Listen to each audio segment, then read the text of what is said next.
కోట్ల విలువైన 70 ఎకరాల వారసత్వ భూమిని పచ్చని అరణ్యంగా మార్చిన అపర భగీరథుడు ఆయన.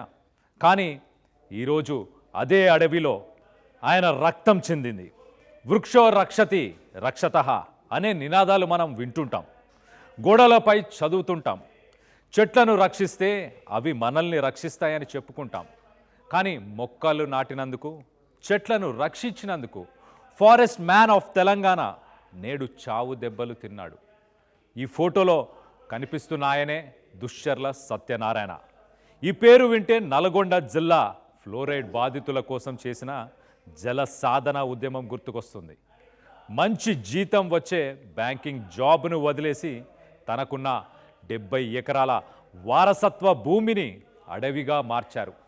ఇటు పక్షులు, జంతువుల కోసం 5 ఎకరాలలో పంటలు పండించాడు. మూగ జీవాల దాహం తీర్చడానికి 7 చోట్ల కుంటలను తవ్వించాడు. ఇలా 60 ఏళ్లుగా ఆయన పడ్డ తపన ఆ అడవి. ఎందరో విద్యార్థులు, పరిశోధకులు ప్రకృతి పాఠాలు నేర్చుకోవడానికి ఆ అడవికి వస్తుంటారు. అలాంటి పవిత్రమైన చోట నేడు హింస చోటు చేసుకుంది.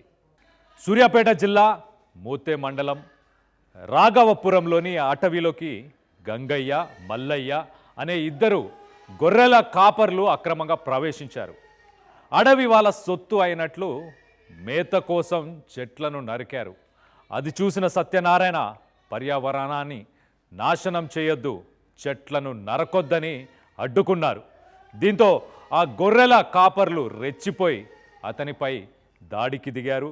కర్రలతో ఆయనని విచక్షణారహితంగా కొట్టారు. 70 ఏళ్ల